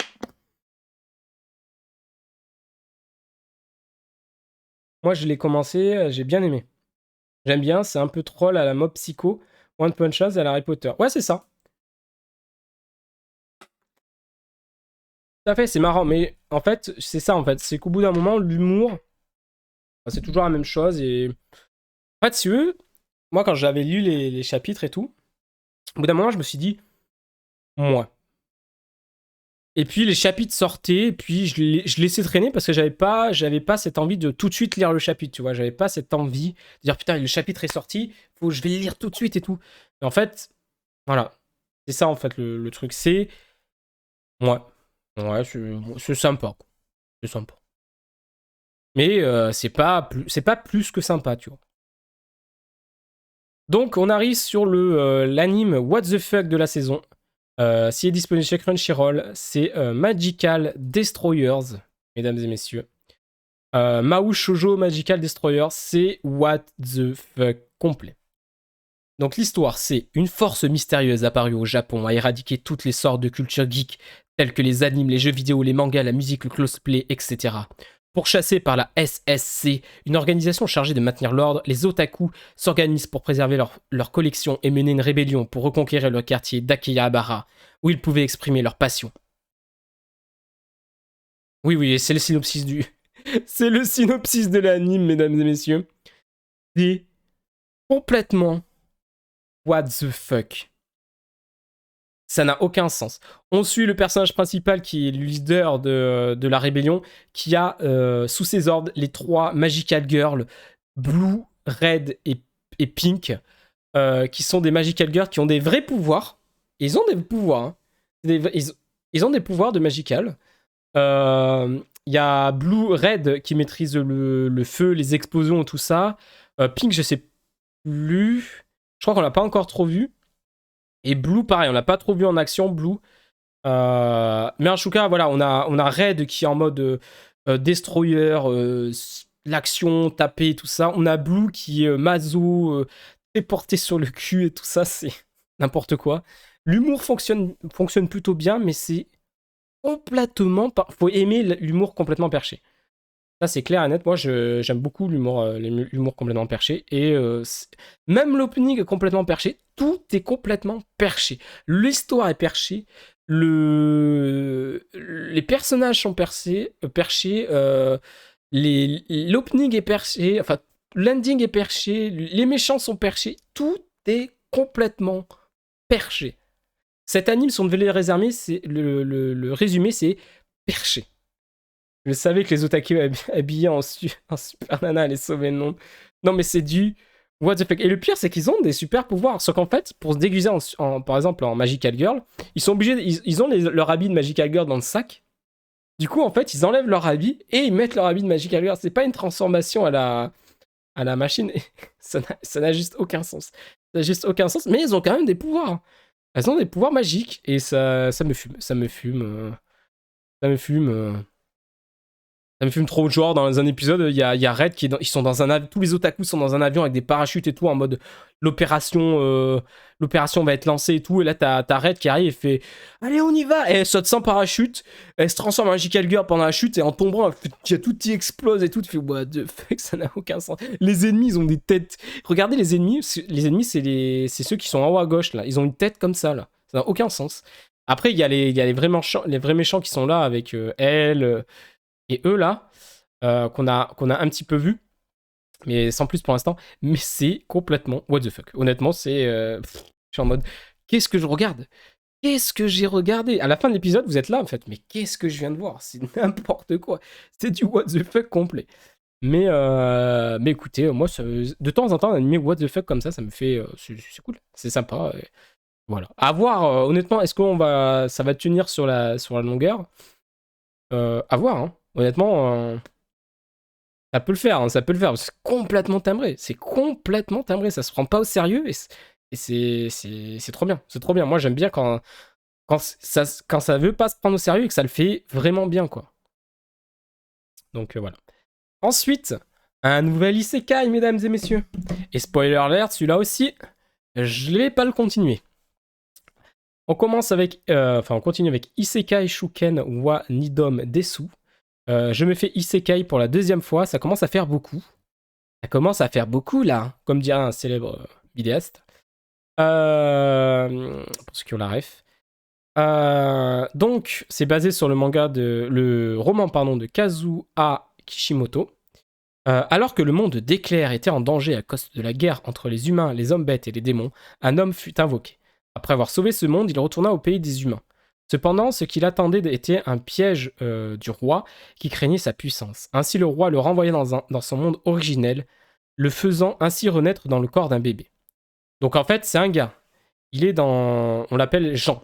Jean, 16 ans. Réincarné dans un monde fantastique. Il sauve le monde. Le roi lui dit « J'ai peur de toi, je te renvoie dans ton monde, mais dans le corps de Alfred, petit bébé qui vient de naître. » 16 ans plus tard, Alfred, le petit bébé, a 16 ans maintenant. Cet ancien héros, qui s'appelle maintenant Alfred, et il s'appelle pas Alfred, il s'appelle Setsu, mais on l'appellera Alfred, est devenu un lycéen qui se fait harceler par les racailles du coin. Alors ça, pour l'instant, j'ai pas encore vu ça. Mais bon. Soudainement, il se retrouve une nouvelle fois invoqué dans cet autre monde, avec cependant une petite différence, ses camarades de classe ont eux aussi été invoqués. Nous allons ainsi suivre le quotidien de cet héros durant son voyage pour stopper une nouvelle fois la guerre. Je vous le dis, je vous l'annonce, j'ai drop dès l'épisode 1, parce que j'ai vraiment pas accroché. J'ai vraiment pas accroché. C'est basique, c'est du basique, c'est full basique à l'épisode 1. Honnêtement, non, mais j'ai vraiment pas accroché. J'ai vraiment pas accroché. Peut-être que plus tard, on va me dire non, mais t'inquiète. Dans 5 épisodes, il y en a qui vont me dire ouais, n'hésitez pas à un petit commentaire si c'est le cas. Hein, genre, dans 5-6 épisodes, en fait, c'est devenu complètement autre chose et tout. N'hésitez vraiment pas à me dire si c'est le cas, mais honnêtement, j'ai pas du tout accroché à cet épisode 1. Les personnages sont clichés, l'histoire est cliché. Même si c'est la deuxième fois qu'il se fait réincarner. Du coup, ça sert à quoi qu'il soit deuxième fois réincarné s'il a. Ici, il avait juste à rester dans le monde et.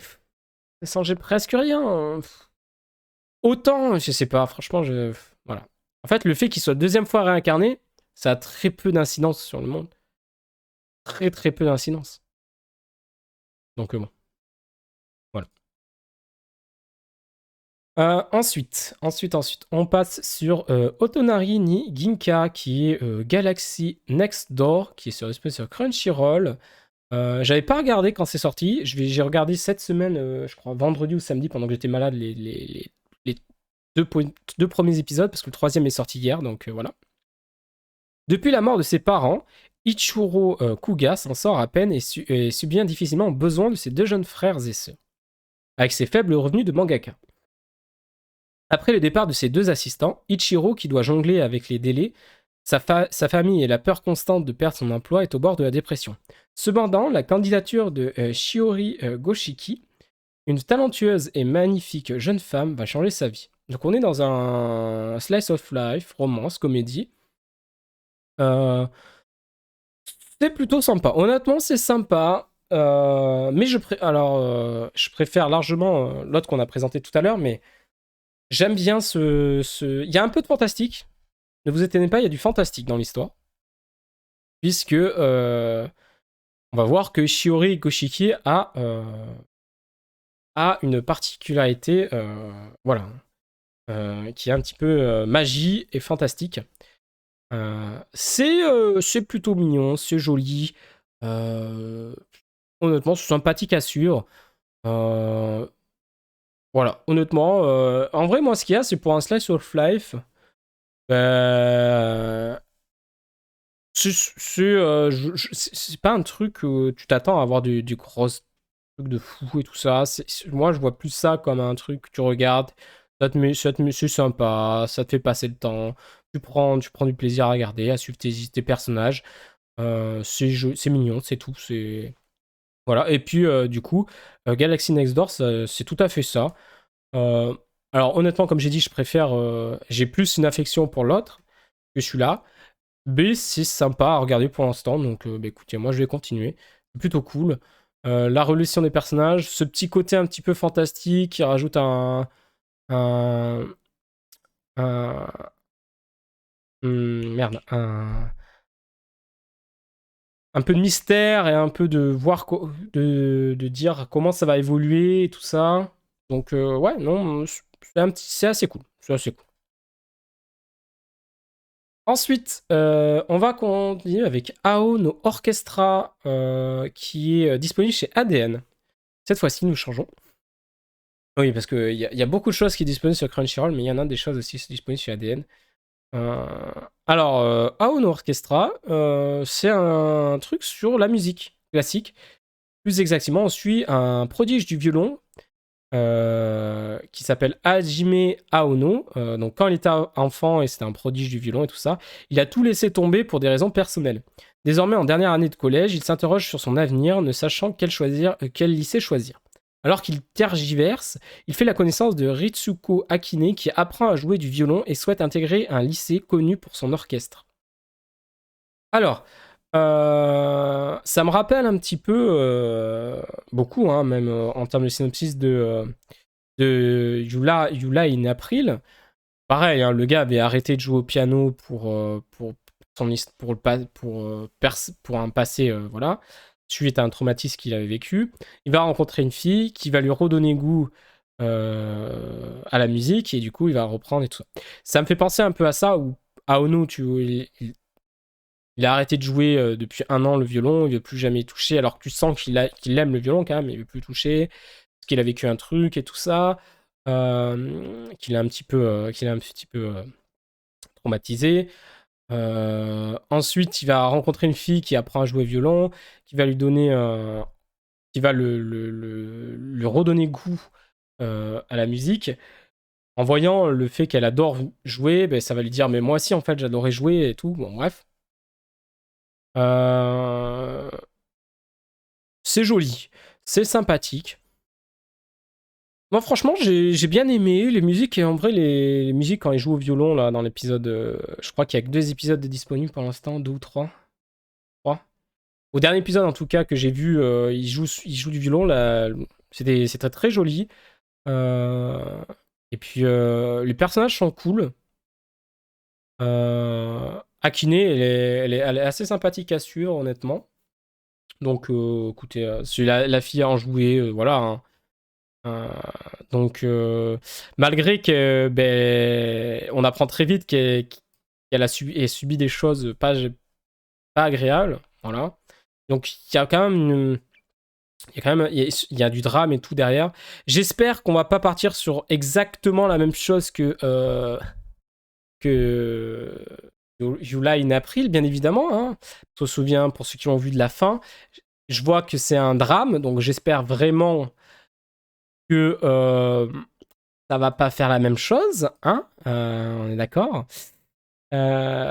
Mais écoutez, pour l'instant, c'est assez sympa. Et puis, les 2 personnages sont assez sympas à suivre, c'est cool, c'est mignon, c'est agréable, voilà. Ensuite, bon, ça, on va pas s'attarder dessus. À quelle heure il est? Putain, il est déjà 15h. On va accélérer un petit peu parce que putain, j'en ai vu beaucoup en fait des animés cette saison, je viens de calculer. Bref. On va passer Kimetsu no Yaiba, le village des forgerons, l'opening est incroyable, artistiquement, là, de dire, enfin, Ufotable qui a fait un travail de dingue encore une fois sur cette saison, c'est magnifique, les plans sont juste sublimes, ça commence doucement, mais voilà, de toute façon, voilà, on va encore très bien manger pour les combats, même si pour moi c'est l'arc que j'ai le moins bien apprécié du manga. Mais écoutez, on va quand même avoir des trucs, on va quand même avoir des dingueries, et puis voilà, et puis ce sera, voilà, il y aura 10 000 réactions sur YouTube de Kimetsu no Yaiba, et puis sur Twitch. Voilà, bref. Mais on va pas s'arrêter dessus. Kimetsu no Yaiba, c'est toujours un plaisir de suivre ça pour les yeux, pour les oreilles, pour. Voilà, hein, c'est un kiff, voilà. C'est le kiff. Ensuite, la saison 2 de Mobile Suit Gundam The Witch from Mercury qui est là, hein, disponible chez Crunchyroll, c'est disponible les dimanches. Aussi, Demon Slayer, c'est disponible les dimanches. Donc aujourd'hui, hein, il va y avoir les nouveaux épisodes. La saison 2, c'est toujours. Moi, j'aime toujours autant que la saison 1. J'attends que ça se relance un petit peu parce que là, on est un petit peu dans un monde. Dans un petit creux de début de saison, ça repose un petit peu les bases et ça va lancer le prochain arc et tout. Mais voilà, toujours un plaisir de suivre notre sorcière. Surtout qu'au dernier épisode, on a appris un truc assez dégueulasse, pas joyeux, hein. On va pas spoil, mais assez what the fuck, même s'il y en a beaucoup qui s'en doutaient. Et voilà, c'est Gundam, hein, bien évidemment, c'est Gundam. Il y a toujours des bails très triste et très choquant et assez choquant dans les Gundam. Donc là, on est en plein dedans. Donc voilà. Donc la petite révélation au dernier épisode qui voilà, qui fait dire bon. Ensuite, on va parler d'un autre isekai, mesdames et messieurs. Isekai. Bon, bref. Dead Mount Days Play. Le sort du monde se joue lorsque là s'affronte le maître des corps, un démon nécromancien ayant accumulé une puissance incommensurable et un légendaire chevalier sacré. Mais au dernier moment, le monstre use d'un mystérieux arcane magique qui enveloppe le héros d'une étrange lumière. À travers l'espace et le temps, un garçon nommé Polka Sinomiya se réveille en ne se sentant pas tout à fait lui-même. Qui pouvait s'attendre à ce que l'issue de la confrontation se déroule de cette façon? Alors, on arrive dans un monde fantastique où tu as une créature gigantesque qui s'appelle le Maître des Corps, qui a un squelette immense, qui invoque des squelettes, des morts vivants et tout à l'appel, qui affronte un héros de l'église, un humain, un héros, un être humain héros voilà, de l'église et tout ça. Ils s'affrontent. Au dernier coup de l'affrontement, il y a le Maître des Corps lance un sort. Là, tu suis le réveil de Polka Shinomiya, donc dans notre monde, hein. Et il se réveille avec la gorge tranchée comme ça. Et il se dit, mais putain, où est-ce que je suis, machin, c'est bizarre et tout. Et il se fait poursuivre par une fille qui veut le tuer. Il dit, et c'est la fille qui veut le tuer, c'est, je sais pas si on la voit, si on la voit, elle est à gauche là. Et il se dit, mais putain, c'est quoi ce bordel, qu'est-ce qui se passe? Et plot twist, la personne qui est dans ce corps, à la fin de l'épisode 1, tu te rends compte que c'est le maître des corps qui s'est réincarné dans ce... Il récupère ses souvenirs et ses pouvoirs. Et honnêtement, c'est assez intéressant que ça soit le méchant qui soit réincarné. Parce que... Je dis méchant entre guillemets, hein, vous verrez pourquoi si vous voulez regarder l'épisode. C'est assez intéressant. À la fin de l'épisode 2 ou 3, le changement de vers là où ça se dirige, l'animé, ça a l'air assez sympa, honnêtement. Donc, honnêtement, à voir ce que ça donne. C'est plutôt sympa, à garder un œil de côté, mais je vais continuer. C'est un des rares isekai de cette saison que je vais continuer. Ensuite, on va accélérer un peu parce qu'il m'en reste encore 5 ou 6 à faire et après on passera sur le Pokémon Infinite Fusion. Je pensais pas honnêtement que ça allait prendre autant de temps, hein, mais bon. Excusez-moi, hein, mais bon, voilà, je voulais faire ce petit point sur les animés de cette saison. Alors, on va parler de Kanojo ga Kushaku Tei ni Ita Ryu. Comment Raelia a survécu au manoir Whitnight, pardon. C'est disponible chez Crunchyroll, c'est un isekai, mais c'est un isekai que j'aime plutôt bien. Donc en fait, on suit une femme qui se retrouve réincarnée dans un roman policier à succès. Il y a de quoi s'enthousiasmer, sauf lorsqu'au lieu de tenir le rôle de l'enquêtrice, on adopte celui de la victime. Pas question d'attendre les bras croisés de se faire assassiner par son fiancé. Pour rester en vie, il va falloir ruser. Donc en fait, la fille se meurt, se retrouve réincarnée dans l'histoire d'un roman qu'elle a lu, mais dans le personnage qui se fait tuer au début du roman. Du coup, là, elle fait, ben non, je vais pas mourir une deuxième fois, c'est foutu. Du coup, elle va faire en sorte de survivre. Du coup, comme elle connaît un peu d'histoire, elle va user de cela pour renverser la situation à son compte. Et c'est plutôt intéressant. Les plans sont jolis, même si c'est reste du très statique. Honnêtement, c'est du statique. L'animation est pas riche. Les plans sont beaux, mais c'est statique. Mais c'est très beau, mais c'est statique, mais c'est très beau, mais le gars qui n'arrête plus. Mais en tout cas, voilà. Honnêtement, c'est vachement original le fait qu'elle se réincarne dans la personne qui doit mourir. Et du coup, elle fait non, putain, faut que je réfléchisse et tout. Et c'est plutôt cool. Honnêtement, c'est plutôt cool. C'est sympa à suivre. Honnêtement, c'est très sympa à suivre pour un isekai. Donc, je vais continuer. Je ne m'arrêterai pas là, ça c'est sûr à 100%. Et puis voilà, non, franchement très cool. L'histoire, un isekai assez original pour le coup. Donc, écoutez, moi j'aime bien. Moi j'aime bien les isekai qui sortent un peu du lot. dans cette marée incroyable. Ça me fait penser au spin-off Yamcha qui essaye d'éviter ses morts dans... Ah oui, c'est vrai. Tu vois, j'ai pas être le héros craqué de Isekai pour une fois. Ouais, c'est tout à fait ça. Ce qu'il y a, c'est qu'il n'y a pas de magie là dans ce monde.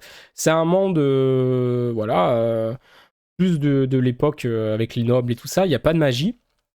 Pas de choses comme ça. Il y a beaucoup de. Il y a l'air d'avoir en plus un truc politique et tout. Enfin, une intrigue politique et tout derrière. Donc c'est très, très, très cool. Et j'ai hâte de voir la suite, honnêtement. Si ça continue avec une bonne intrigue politique et tout, ça peut être vraiment intéressant. Ensuite, on continue avec Kimiwa Yukaku Insomnia, qui est disponible chez ADN, qui est Insomniac After School, qui est un slice of life. Et cette saison, il y a beaucoup de bons slice of life. Je suis très content, honnêtement. Ça, c'en est un que j'ai beaucoup apprécié aussi. J'ai le nez qui me gratte, excusez-moi. Donc on suit Genka Nakami, qui est insomniaque. À l'école, il semble fatigué, voire associable. Un jour, dans une salle d'astronomie, il découvre Isaki Makari, endormi dans un coin, insomniaque comme lui, mais bien plus sociable. Elle lui propose de partager l'endroit pour y dormir en cachette. Leur rapprochement semble les aider à retrouver le sommeil, chacun étant sensible au battement de cœur de l'autre. Donc en fait, on va suivre deux personnes qui souffrent d'insomnie. On va suivre leur vie la nuit, parce que la nuit, ils vont se balader, ils vont faire des choses, ils vont se balader, se faire des choses ensemble et tout ça. On va suivre leur vie scolaire, leur évolution. C'est très joli, le duo fonctionne bien. Et franchement, j'ai très très très très bien accroché aux 2-3 premiers épisodes qu'il y a eu.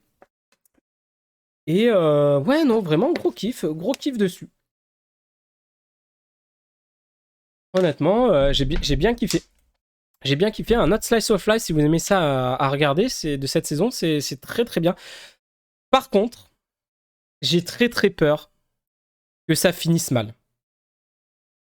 Notamment avec quelques mots de l'épisode 1, il y a quelques mots qui me font dire que ça risque de finir en drame. Ça risque, j'espère pas, honnêtement, j'ai pas envie, parce que je pense que si ça se finit en drame, je vais bien chialer. Mais dans les épisodes, dans les quelques premiers épisodes, il y a des petites phrases qui me font dire, est-ce que c'est pas des petites phrases pour un foreshadowing du fait que ça va mal finir pour un des deux personnages? Voilà. J'espère honnêtement pas. Il n'y a pas écrit que c'est un drame ici, mais quand j'ai cherché, il y a écrit que c'est un drame dans le manga. Ou dans le roman, je sais plus de quoi il est adapté.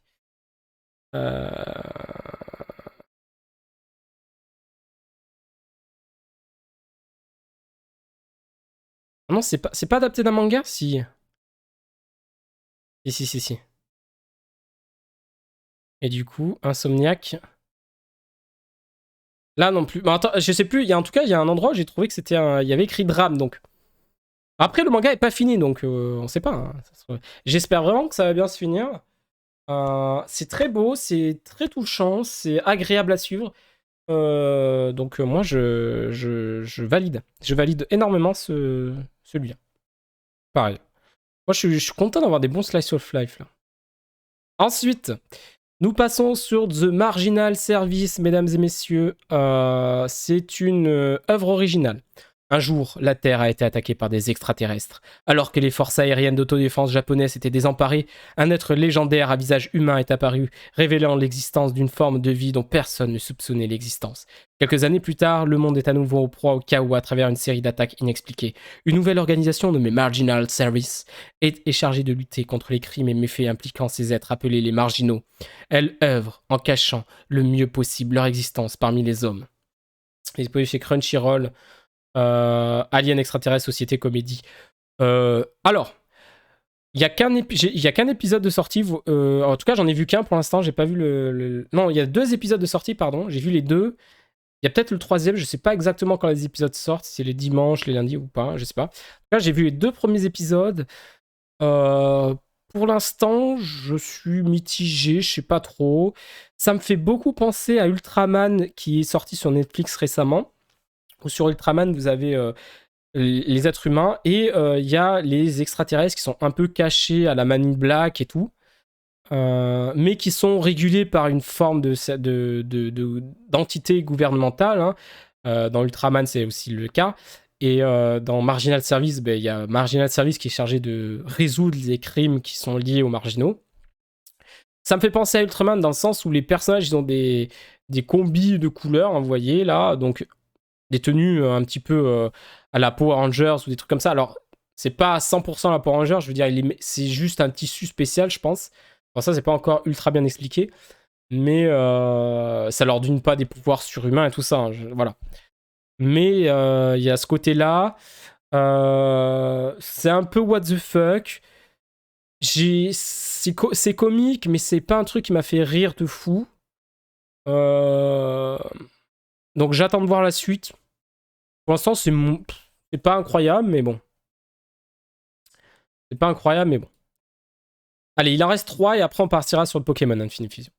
Je vous rappelle qu'il y a Usama Ranking, le spin-off, les OAV, tout ça, enfin voilà, vous appelez ça comme vous voulez, qui est centré sur une petite partie de Boji et tout ça. C'est pas la suite de la saison 1, c'est un petit spin-off de 10 épisodes.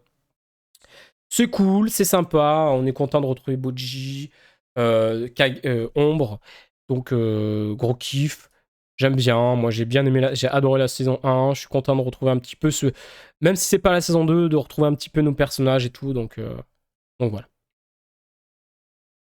Ensuite, on continue avec Nihime to Kemono no O, La princesse et la bête, qui est disponible chez Crunchyroll. J'ai vu que un épisode, parce qu'il y en a qu'un qui est sorti, il y en a peut-être un deuxième qui est sorti hier ou aujourd'hui, mais je l'ai pas vu. Ou alors il y a 2 épisodes, je sais plus. J'ai un doute. J'ai un doute. Attendez. Bon, en vrai, vu que j'ai mon appli, à chaque fois, il y a 1, 2 épisodes, je pourrais tout de suite aller regarder. Elle est où? La princesse et la bête. Super. Crunchyroll, en vrai, leur façon de trier les trucs. Hein.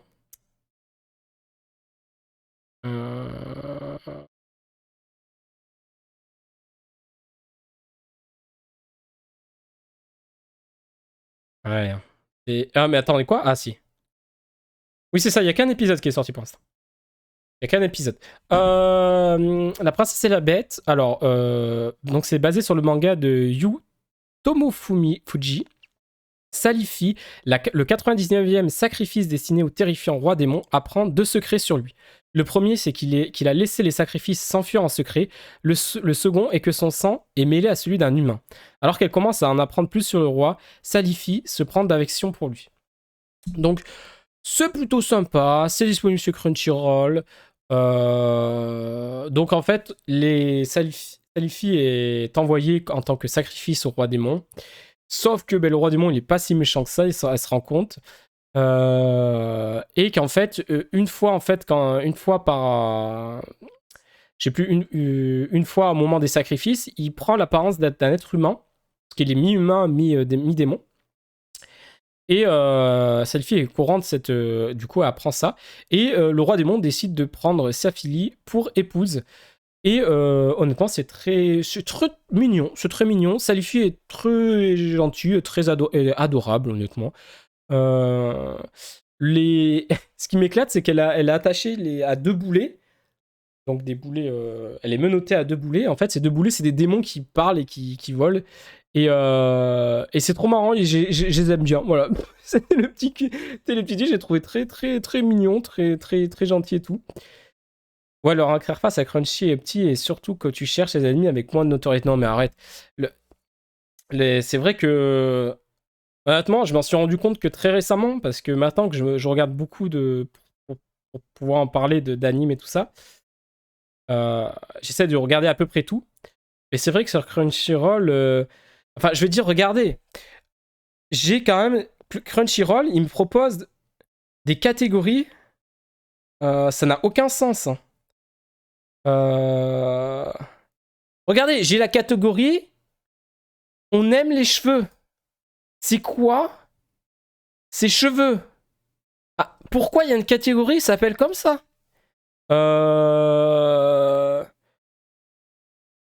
Enfin, c'est comme si il me proposait une catégorie d'anime, c'est vous aimez les chaussettes. Ça n'a aucun sens.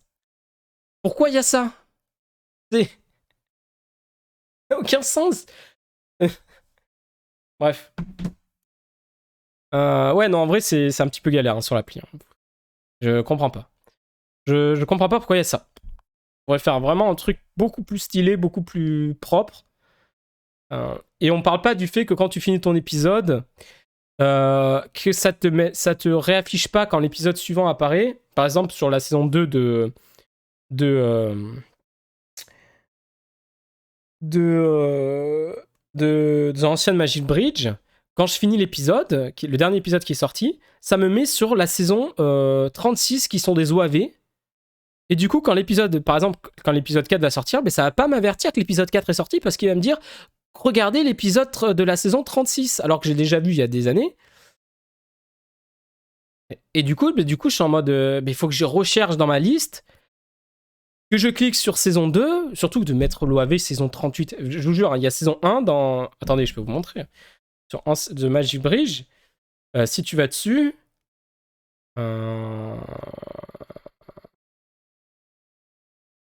Là. Regardez, regardez. Saison 1. Attendez. Saison 1, saison 36, saison 2, saison 38. Ça n'a aucun sens. Saison 34. Ça n'a aucun sens. Ça n'a aucun sens. Bref. Bref. C'est pas bien fait hein, quand même. Faut dire ce qui est. C'est pas foufou. Alors. Bon, revenons à La Princesse et la Bête. C'est sympa. Honnêtement, c'est sympa. Moi, je vais continuer pour voir ce que ça donne. Je pense que ça peut être. Moi, il y a des animes un peu chill comme ça, j'aime beaucoup. J'aime beaucoup. Bon, on va terminer avec le dernier anime de cette saison que j'ai regardé. Et quel anime, mesdames et messieurs? Est-ce que ça serait pas l'anime de la saison? On va parler de Oshinoko, mesdames et messieurs. De toute façon, Crunchy, c'est nul. Ils ont pas Gintama, ouais, c'était ferme, mon cigare. Ça, c'est une autre histoire. Ça, c'est une autre histoire. On va parler de Oshinoko. Je pense que ça a été la plus grosse claque pour beaucoup. Alors, quand je vous avais dit, quand l'anime a été annoncé, il y a quelques mois, voire il y a une petite année, je crois,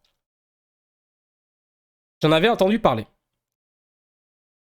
Et j'en entendais beaucoup de bien. Du coup, je me suis dit, je vais lire le tome 1. J'ai lu le tome 1. J'ai dit, putain, c'est insane. Le tome 1, il se finit, mais t'es en mode, what the fuck?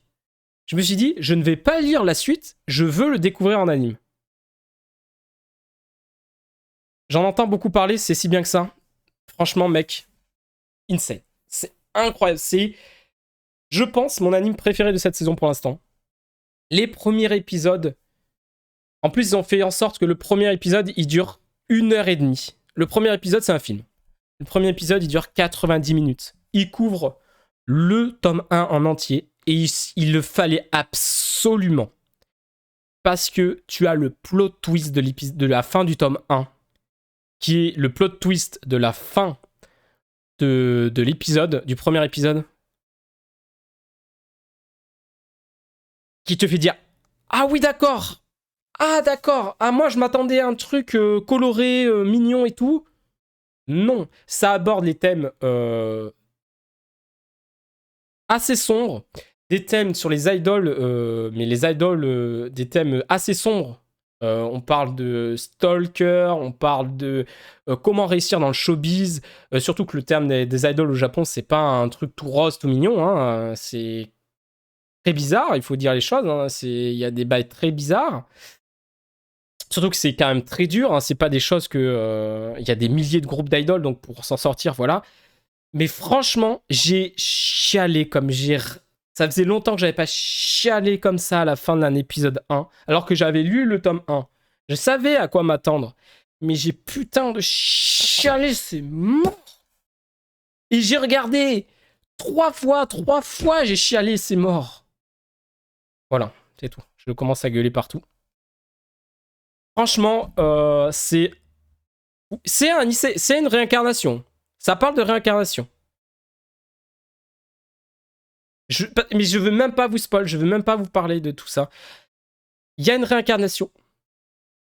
Mais je peux rien vous dire pour pas vous spoil parce que vraiment, par contre, vraiment forcez-vous, même si vous accrochez pas, finissez au moins l'épisode 1. Finissez au moins l'épisode 1. Même, je sais qu'il dure 1h30 l'épisode, mais c'est déjà visuellement c'est très joli. C'est très joli. Les personnages sont les personnages sont incroyables. Et le plot twist de cette fin d'épisode te fait dire oh bordel, ok, donc là ça va prendre cette tournure là, mais ça va être fou, ça va être incroyable. Et bordel, qu'est-ce que j'ai bien fait de pas lire la suite du tome 1 et de découvrir ça. Oh là là là là, ça sort tous les mercredis, c'est disponible chez ADN. Non, honnêtement, franchement, c'est un gros kiff. J'ai kiffé Oshinoko, c'est incroyable. Pour moi, c'est un énorme kiff. Et je suis tellement heureux de découvrir ça et d'avoir lu juste le premier tome.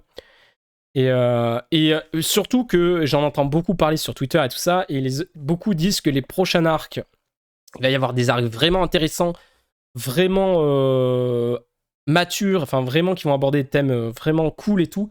Donc j'attends vraiment ça. J'attends de voir l'évolution de nos personnages. Voilà, j'attends beaucoup de choses. Voilà, je suis pour l'instant avec les 2 épisodes.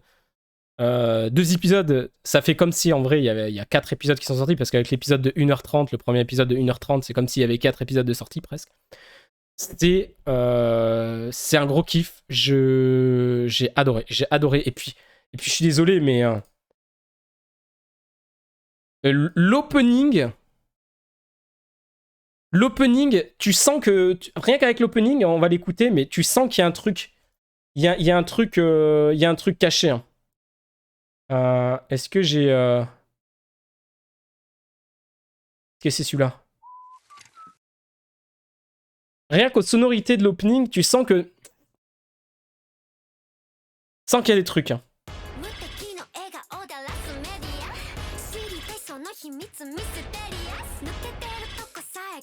L'opening est incroyable. Plus je l'écoute, plus je le kiffe.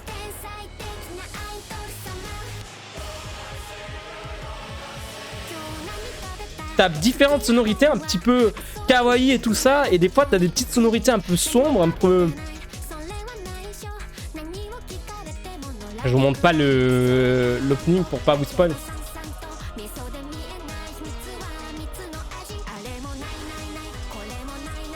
Non, non.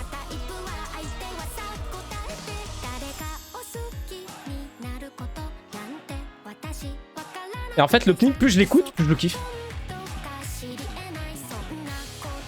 Les visuels, visuellement, c'est très joli. Aussi, hein, l'anime est très joli.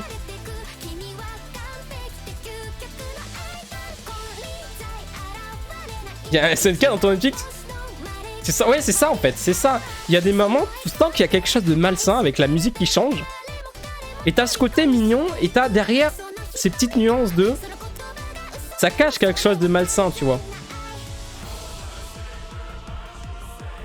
Avec ces moments-là, là, par exemple.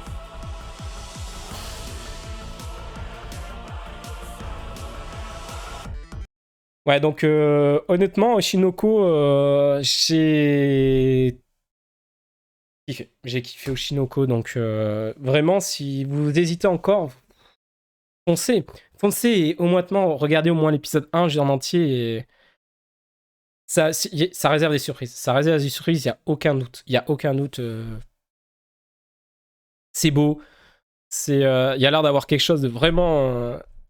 une histoire, des thèmes et tout abordés mature, très, très cool et tout. Donc,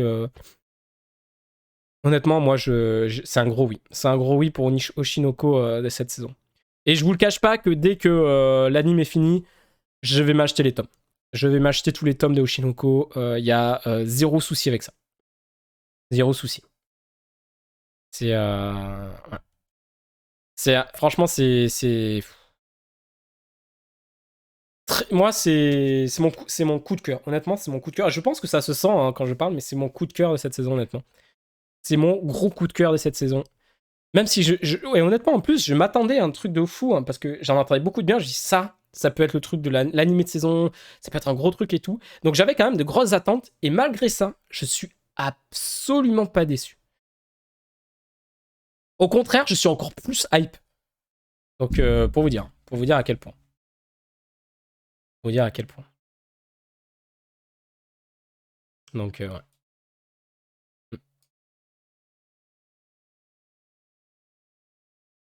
Voilà. Voilà. Ça a duré plus longtemps que prévu. Hein. Je pensais honnêtement qu'on en avait peut-être pour une petite heure, mais ça a duré 1h40 presque de faire ce petit point sur les animes de la saison. Et mesdames et messieurs, on va partir sur du Pokémon Infinite Fusion. On va clôturer pour YouTube. Pour YouTube, n'hésitez pas à me dire en commentaire si quel animé vous avez kiffé cette saison, quels est ceux que vous comptez suivre. S'il y a des animes que j'ai dit que j'arrêtais et qu'au final vous dites vous dites non, en fait ça vaut le coup et tout, n'hésitez pas aussi à me le dire en commentaire. Je suis curieux. C'est parce que c'est pas parce que j'ai arrêté un anime que j'ai pas vocation à le reprendre parce que on va me dire en fait non ça vaut le coup et tout. Parce que des fois tu peux te rater en 3-4 épisodes, c'est pas ne pas accrocher ou qu'au final ça part dans des bons trucs et tout ça. Mais même si pour l'instant je pense pas tous les arrêter à 100%, je vais peut-être continuer certains jusqu'à l'épisode 4-5, mais à voir. Mais voilà. Donc n'hésitez pas à me dire tout ça en commentaire sur YouTube. Merci à tous. On se retrouve la prochaine fois. Donc du coup, pour YouTube, ça sera la VOD de lundi sur la Pokémon Infinite Fusion. On va faire, nous, tout de suite sur Twitch. Merci à tous. Merci à vous sur YouTube. Passez un bon dimanche. Ciao.